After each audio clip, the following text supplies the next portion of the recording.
What's up, guys?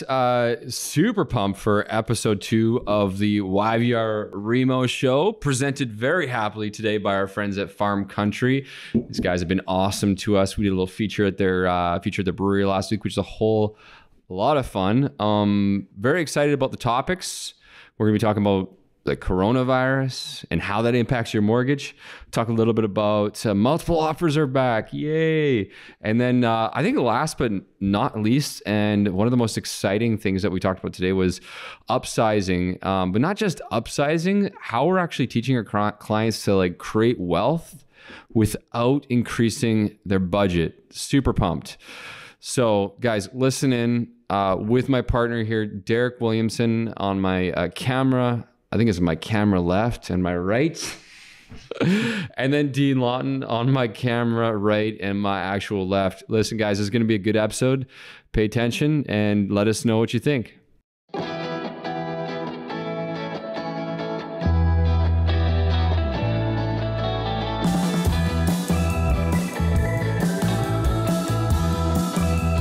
What's up, guys? You are listening to the YVR Remo Show, where we talk all things Vancouver real estate and mortgages, take boring topics and make them interesting. Make sure to stay tuned to listen to everything you need to know how to put cash back in your pocket, create wealth in real estate, and simplify the complicated.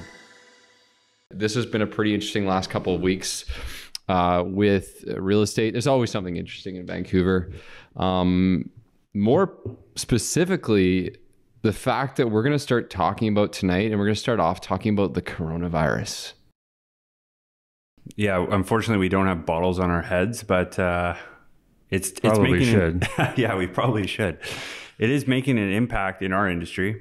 Yeah, it's so funny. Well, no, it's not funny. Oh my God, that sounds terrible. It's crazy to see that the impact of this virus has gone so far to the point that we're talking about what is the impact on your mortgage interest rate. Unreal. Yeah. It is. I mean, it's a global issue. Clearly, it's making an impact on the stock market and the bond market, which we won't dive too deeply into. But when those things start to happen, we start to see fixed interest rates decline. Yeah, it's true. And so basically, to bring it back, what Dean's mentioning here, what you're saying is right now, the bond market itself has seen a decline. And why, do you know, or explain to everybody out here why we're seeing a decline in the bond market? Yeah, so there's fear. I got to stay close to this mic, right? There's fear about the Chinese economy because of this virus. And what does that mean? It means that quite literally there's a ton of sectors that are dropping. So as an example, manufacturing is at an all-time slow because there's 40 plus million people on lockdown. Companies are not in operation as of right now until February 9th in Wuhan, China. Travel, flights are getting turned around. That are flying into China, they're having to turn around. There's no flights going to China or coming out right now. That's a massive, massive industry. Tourism, oil, all these different pieces are getting affected, which can drop the economy in China, which is also going to affect the global economy. So what that means is that people are pulling out of certain stocks. They're pulling their money out of stocks because they feel that it's risky, and they're putting the money back into bonds. When the bond market gets flooded because too many people have invested their cash, it's going to essentially flood it and bring the prices down. Yeah, it's super common in any economic crisis that we see this type of activity. Bond rates are secure. It's a very secure investment in a lot of people's opinion. And that's why a lot of money flows that direction. And something else that we usually see go up in these types of situations is gold. A lot of people will buy into gold. And it's just a tangible thing. If there's a disaster, you're always going to have your bars of gold, right? So how is any of that relative to a mortgage interest rate?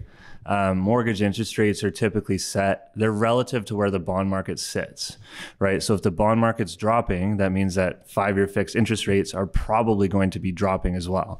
So there's a lot of talks, a lot of prediction that 5-year fixed interest rates are going to be coming down. We've seen a few big players, RBC, drop some rates today, and there's a lot expected to follow. So it'll be interesting to see what happens for sure. Yeah, you wanted to maybe touch on the variable piece? Yeah. So as you discussed, with the interest rates going down about 0.35%, a lot of people would say, well, how come the fixed rates haven't dropped that much? I think a lot of that's speculation right now. They're sitting back and saying, well, is this going to be 1 week, 2 weeks, 3 weeks? If the trends continue, you will see fixed rates drop. Now, that being said, I posted something on my IG story on my Instagram. If you're not following, follow the Thrive Mortgage Co. or the Mortgage Pug on Instagram there about this. And I had a lot of people reach out and say, hey, is my fixed rate dropped? Where am I at right now? And the answer to that question is not quite yet. But one of the alternatives, if you're buying a property right now, is to consider the variable rate mortgage. And the reason for that is because you can actually, in many cases, not always, but in many cases, you can actually lock in if the rates drop at whatever that rate is at that time. So for example, if you buy your place and you get in the next 2 weeks and the fixed rates haven't dropped and you wanted to go fixed, stick with the variable, try it out. It actually might be a better long-term fit for you, but you can actually just convert into that fixed rate or pay the max 3-month interest penalty and get out to another lender. So that's probably a good call. I think that's all we want to touch on today with the virus. Not going to get super deep in that. We got some big thrilling conversations about the market and some opportunities out there right now as well. Anything else you guys want to talk about with that virus? Or only thing I was going to mention is like how long can this go on for and how low can rates really get? Yeah, it's good. That's like totally unknown, but from what we understand, it'll continue to happen. They'll continue to drop at a very low pace until there are talks and reports of the virus essentially phasing out.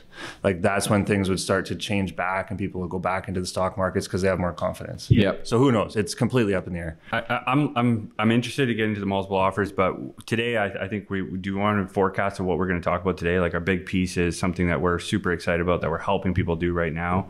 And you want to forecast that or just jump right into the multiple offers? Yeah, no, like basically what we're going to obviously key in on there is going to be how you can upsize your home. A lot of buyers right now are actually making that step, and we're teaching people how they can do that, or people who never thought they could do that, and actually keep their budget exactly the same, their payments the same as what they paid in a townhome, and make a whole crap load more money. So building wealth through upsizing, essentially.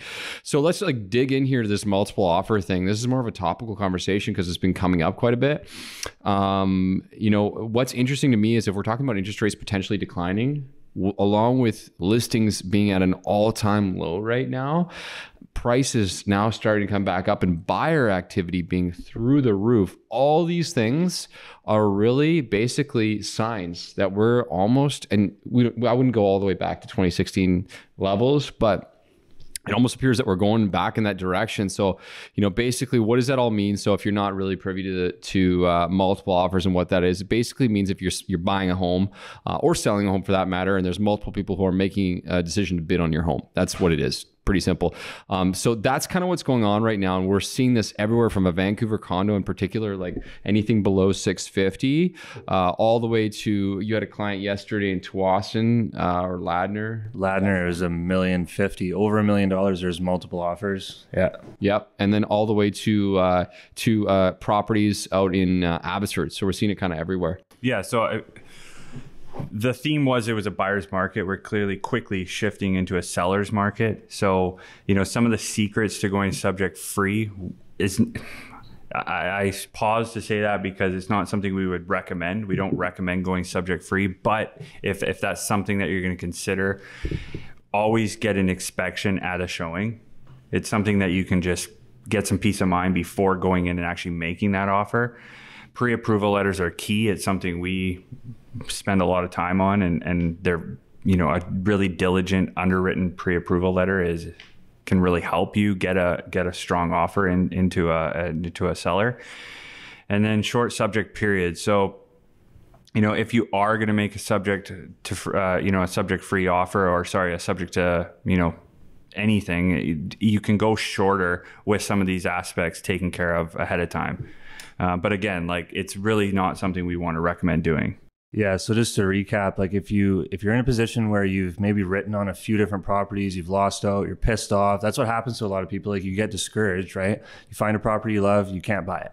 Find another property that you kind of like, still can't get it. And now you're just trying to get any property that comes on the market. So is everybody else.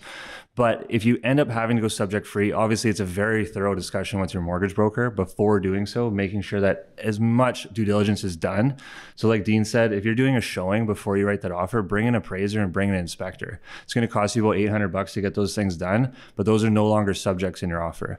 So the seller sees that, it gets much, much better.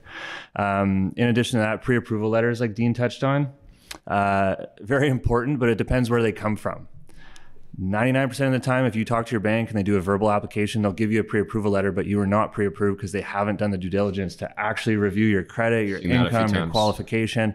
Could you imagine going subject free, going back to your bank and they tell you you don't qualify? Yeah. Right. So make sure that whoever is giving you that letter, they've collected every document under the sun, everything down to your ID and your void check to make sure everything is going to work out for you. So just talk about this from an experience standpoint. Like back in 2017, 2018, specifically 2017, this was happening on, I'd say at least 50% of offers that we were working with were going to the point where they had to go into multiple offer situations. And, just doing your work ahead of time made a big difference. I mean, let's be honest here. It's stressful as heck for the buyer. It's great for the seller. This is a crazy time of year because you start to see real estate agents who don't have a lot of skill on the sell side starting to get out there, which means havoc for the buyer. So as someone who's getting into the market, if that is you and you're making a decision to sell or buy, it's even more important to make sure that person you're working this is really good. It knows what they're talking about, has a lot of experience, and hopefully they've had some experience in this type of a market because it's completely different. Last year with the timelines that we had, 10, 12, 14 days, any buyer or a buyer's agent had time to just kind of go out, make offers, make decisions later. It's flipped. Like it's really flipped. Like last year, the work was all on the seller and the seller agents. This year, it's all on the buyers. So it's really interesting. And obviously that's where the money comes in. So yeah, I mean, one key piece is we may fully qualify you as a borrower and do our due diligence, but the bank or the lender has to approve that property. They're going to look at that property. And typically an appraisal doesn't get done ahead of time before making an offer. It's not typical. So, there are some steps that we can do. There are some times where appraisal can get waived, but it's very, very risky to go in subject free. It is, right? Truth. Preach. Yeah. Preach. All right. All right. We got the beer going on now. We're feeling good. Thanks, Farm Country. Guys, upsizing right now. So let's talk about this in particular. So the number one type of product on the marketplace right now, at least the fastest increasing price range, is the single family detached home. And that's been for the past few months right now that we've seen that property just go. And historically, if you look at single family detached homes compared to strata, there's a much bigger appreciation rate, I guess you could call it. Yeah, exactly. We spent a lot of time trying to understand what was going on there, what was happening. One of the big things that we noticed was that a lot of people that were making that move were looking for basement suites. So basement suite value actually was increasing, or increasing the value of a home, but not so much quite yet that it was unattainable. So we ran some numbers and kind of started running some scenarios for some of our clients to understand specifically what the cost would be to make these moves and what that could look like. We're going to dig into that and give you some specific examples, but we'll talk also about the long-term value input, standpoint and what that looks like, right? Absolutely. So let's dig into the first example there. Dean, do you want to take it away for me? Yeah. So the first example, this is actually a real life scenario where a client had purchased a townhouse in the Langley area back in 2015, 2016. So they have a $350,000 mortgage on an estimated property value of about $550,000. And we ran a scenario based on them keeping that property, comparing it to selling and buying a single family home in the Abbotsford area that had a suite. So it was amazing to see that the cost to do this monthly was only $50 more, and they could obtain the single family home. Yeah, from a lifestyle standpoint, like really what we find that a lot of people who are looking to make this shift, it's more for their kids, their family, or growing families. Having kids, yeah, exactly. Yeah, and I mean, just the ability to have or dogs. Yeah, somebody put it to me the other way on this note. That's a good point, actually. Yes, the dogs, 2 dogs over there. We should bring them in the photo or in the podcast here in a minute. Someone brought this up to me the other day. There's a lot of people that say, hey, I don't want to buy a property with a suite because I don't want somebody living below me, or I don't want to be living this suite because somebody above me. And someone who's been in the industry a long time made such a fantastic point. They said, you know, when you actually get a place with a suite, you get to pick your neighbor. You get to choose who that is. And the reality is, with the vacancy rates being at like next to 0%, you've got your pick of the litter, so to say. So, I mean, maybe you take $50 less or $100 less per month to have somebody incredible in there. It's going to be there a long time. If you coming from a townhouse or a condo, or if you dealt with strata, I love strata, dealing with it right now. You don't get a choice of your neighbors. You could be there for 3, 5, 7, 10 years and have a complete jerk next door, and you got no recourse. Whereas somebody downstairs, you got the choice of picking who they are. So, you know, at least you get the benefit of having a yard. You got a place for the kids. You do your own improvements with anybody telling you what to do. I think that's kind of a key consideration, right? Totally. It's significant. And we made you may be thinking, how can I possibly buy a single family home for $50 more?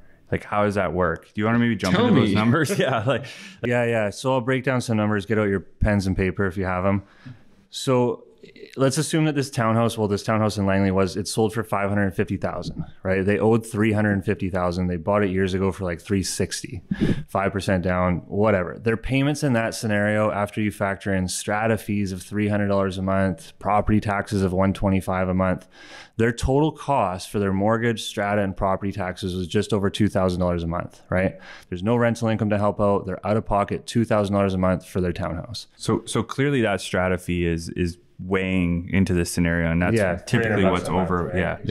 Yeah, it makes a big difference. It's like a property tax payment on a single family home. Yeah. So that's the townhouse. So as you can imagine, if they sold that for $550,000, they owe $350,000. You factor in real estate fees, legal costs, they walk away with about $180,000, $175,000 roughly, right? So these people specifically bought a single family home in Abbotsford for $850,000. So their down payment on that is 20%, $170,000. So that gives them a mortgage amount of $680,000, which seems huge. It's almost $700,000. Whoa, doubling up the mortgage. That's scary. Yeah, literally almost doubled your mortgage. And their mortgage payment, because they put 20% down on this purchase compared to 25%, because they put 20% down on this purchase, we can do a 30-year amortization. So that's the longest mortgage you can obtain. Whereas on the townhouse purchase, when they put 5% down, it was restricted to 25 years. So their monthly payment on the bigger mortgage of $680,000 is $2,850. Property taxes of $300, but you have to factor in rental income into this situation. So we factored in $1,100 a month of basement suite rental income, which is very conservative given the vacancy rates. So after all costs, it costs them $50 a month more to own a detached home compared to the townhouse. So you're taking the $1,100 and subtracting it from your overall cost to bring it down to just over $50 more than living in that townhouse. Yeah. Something really interesting about that point is that I think what scares a lot of people we're talking to is about the mortgage amount, like $680,000. So on that point, you know, the biggest thing is how do people even qualify for that, you know? And I think that's where you're working with, you know, mortgage broker instead of a bank here, because yeah, just on the qualifying piece, like you might walk into TD Bank as an example, and they're going to use 50% of that rental income. Fantastic bank, by the way. You like them? Yes. Good They're partner. going to use 50% of that rental income. Are they buying you something to help you qualify? No. Is that a plug? Good partner. They're going to use 50% of the rental income to help you qualify in your application, right? So they're using $550 a month, which isn't going to get you that far. Credit unions, Coast Capital Savings, Envision, Prospera, Westminster Savings, they're going to be much more aggressive, using up to 90% of the rental income. So that's going to help you get an extra $100,000, $150,000 of financing in some situations. All right, let's throw some numbers. Let's quote with the numbers for a second, because we're going on forever on that. But well, yeah, that's a good point, because you know, having more debt of $680,000, people think, maybe hear the term, there's good debt, and this is a perfect example of good debt. So to jump in those numbers, the 5-year estimated value. So we're using a 2.5% appreciation rate, which is again very conservative. So to see where your townhouse would be worth in 5 years. So we start with $550,000, and in 5 years, that townhouse estimated value would be about $622,000. So roughly an increase of $72,000 in 5 years. The detached home using that same appreciation rate would be worth $961,000. So an increase of $111,000. So that's significant right there.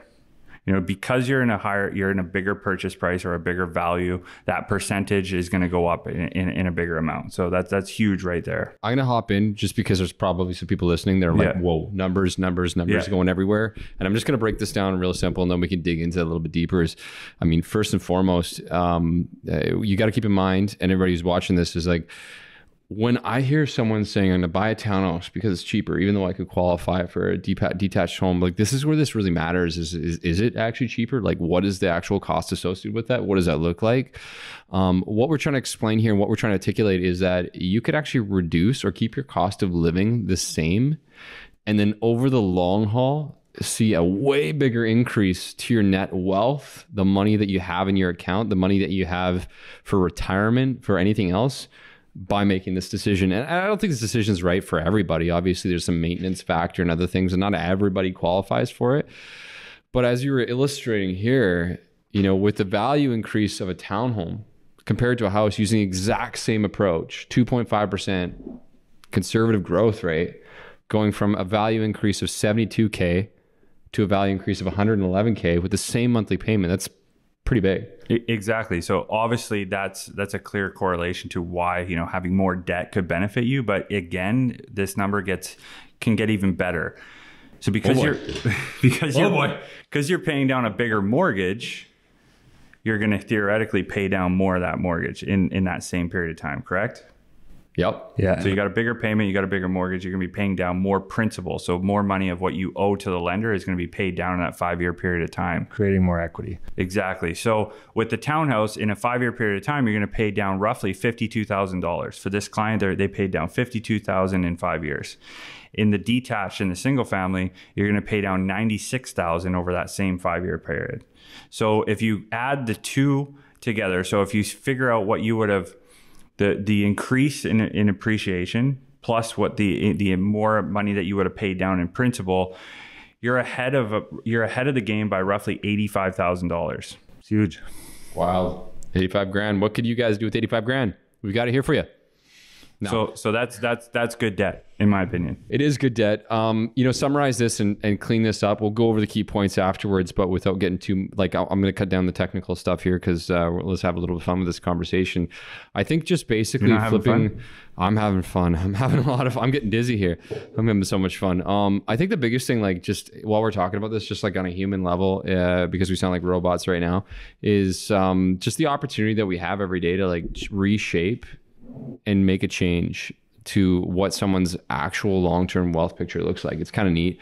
From a strategic standpoint and from a technical standpoint, like that's what we do, right? So it makes it a lot easier for us to actually implement this and make this happen. But I guess kind of jumping back into it, can you make this happen? Like, is this something that you're seeing every day? I mean, I can answer that question because yes, we've worked with at least 3 families this week that we've shown how to do this, and it's a no-brainer. I don't know what you think about that. I know you can do it because I personally did it about 1.5 years ago. Like I sold my townhouse. I bought a detached home in Langley with a basement suite. My cash flow is pretty much the same month over month. And it's unbelievable having a nice big yard, big house, big driveway. How's it not having strata? Oh, it's unreal. No strata meetings. So not only did you just completely increase your lifestyle and you're obviously enjoying it a lot more, but theoretically, you're earning an additional $17,000 a year because of that. Yeah, cool. For sure. So, I mean, some key points just to recap, like, yes, 100% it's achievable. If you're curious, if you want to see what it looks like, Jesus. Whoa, we're getting wild here. Just going to fix up that microphone there. If you're curious, obviously give us a call. We can let you guys know right away if it's going to be feasible. If it's not right now, let's work on a plan so it is in 6 months or 12 months or 2 years. But some of the key points here on this whole upsizing strategy is if you have enough equity, you can sell your house, which is going to give you the down payment and your closing costs to cover the new purchase, right? So you're not out of pocket at all. That's the ideal situation. On top of that, you're getting a detached home away from a strata from anywhere from $50 to $100 a month, right? And then lastly, like we talked about, detached markets are known to appreciate stronger than a strata market would, which is going to create wealth long-term. Absolutely. Man, that was a good recap. I'm feeling jacked. So from coronavirus to creating more wealth in your house, this has been a packed packed episode. So, listen, episode 2, this has been a lot of fun. 3, 4, 5, 6, 7, 8. We're going to rely on you guys to continue to give us feedback and let us know what you think. Real quick here, if anything that you heard today was exciting, interesting, or you want to learn more about it, you can reach us at thrivemortgage.ca. Deryk, Alex, and Dean, hit us up on Instagram, Facebook. We don't charge anything for obviously having a chat and helping you out. In fact, in most cases, we don't charge anything at all. So we work for free. But again, our plug out of the way here. I just want to thank Farm Country Brewing for supplying us the beer. Apparently, they're going to be on board to supply us beer for the long haul. That's pretty sweet, eh? Wow, really? I was unaware. Yes. So depending on how early they arrive next time, we may find a little bit of a looser crowd here. It's just been a long day with some fun technically. Yeah, guys, we want to hear some feedback on the channel. So if you have any questions, concerns, or you want to let us know what you want to hear about, talk about, we would love to hear that. Thank you for joining us. Talk soon.